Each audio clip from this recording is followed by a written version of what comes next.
আসসালামু আলাইকুম রহমতুল্লাহি ওয়া বারাকাতুহু। আজকে একটা ভিডিও দেখলাম, ওই ভিডিওটার মধ্যে দেখলাম যে আমরা যে পাহাড় নাকি চাটমাদের এখানে মাইকেরিতে একটা মানে পাহাড়ি অঞ্চলের মানুষ প্রজাতিরা তারা নাকি বলতেছে যে পাহাড় নাকি তাদের। ভিডিওটা দেখার পরে আমার মানে মনে হতেছে কি আহ, পাহাড় তাদের, আর আমরা হচ্ছে অন্য দেশ থেকে পয়সা এসে এখানে আমরা তাদের পাহাড় আমরা যাইতেছি। তখন আমার কথা হচ্ছে, তারা বলে যে তারা নাকি স্বাধীনভাবে চলতে পারতেছে না, তারা নাকি সেনা শাসন থেকে মুক্তি চায়।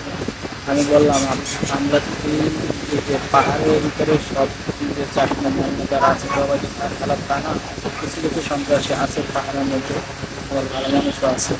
তো আমরা সেখান থেকে যদি সেনা শাসন তুলে নেওয়া হয়, সাধারণ যারা পাহাড়ি আছে তারা সুষ্ঠুভাবে সেখানে থাকতে পারবে না। শুধু বাঙালিরা থাকতে পারবে না এমন না, যে যে সেনা শাসন তুলে নিলে যে সাধারণ যে যারা পাহাড়িরা আছে বা উপজাতিরা আছে তারা ওখানে থাকতে পারবে।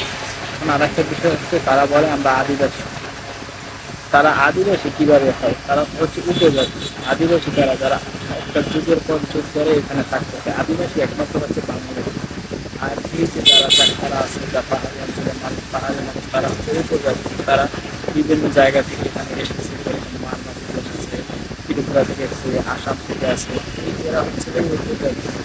এরা কখনো আদিবাসী না, এটা তাদের মাথায় রাখা উচিত। এখন আমরা কথা হচ্ছে যে তাদের পাহাড়ি অঞ্চলে যেন সাধারণ বাঙালি ঘুরতে যায়, তখন সেনাবাহিনী থেকে অনুমতি নিতে হয়, সেনাবাহিনী থেকে তাদের স্বীকৃতি নিতে হয়। কারণ তোমরা যে বাংলাদেশের যে সকল জায়গায় যাও, সেখানে তো তোমাদের সেনাবাহিনীর কোনো সিংহাসন নিতে হয় না, তোমাদের কোনো নিরাপত্তা নিতে হয় না।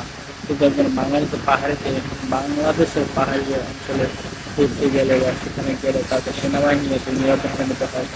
তোমরা কতটা বর্বর আর অমানুষতা তোমরা পরিচয় তোমরা দিয়েছে, সেটা তোমরা বাংলাদেশের সেনাবাহিনীর উপরে হামলা করে তোমাদের এই যে উপজাতি যে মেয়েরা আছে তারা আইসা বাংলাদেশ সেনাবাহিনীর উপরে হামলা করে। এটাকে আমরা দেখি না, এটাকে আমরা জানি না। তোমরা কখনোই সেটা মনে জিনিস মনে রাখবে, তোমরা কখনোই বাংলাদেশের আদিবাসী না। তোমরা হচ্ছে উপজাতি যারা বিভিন্ন জায়গা থেকে সেখানে এসেছে।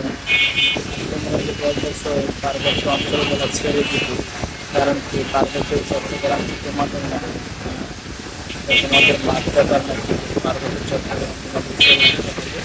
আর তোমাদের পার্বত্য চট্টগ্রাম যদি তোমাদের সে মাসে পছন্দ না হয়, তোমরা এখান থেকে চলে যাবে। তোমরা এখান থেকে তোমাদের এই আদিবাসী তোমাদের যে আসল জায়গা সেখানে যায়। আসলে কি আমরা পরস্পর তোমাদের আজকে আমরা কি করে তোমাদেরকে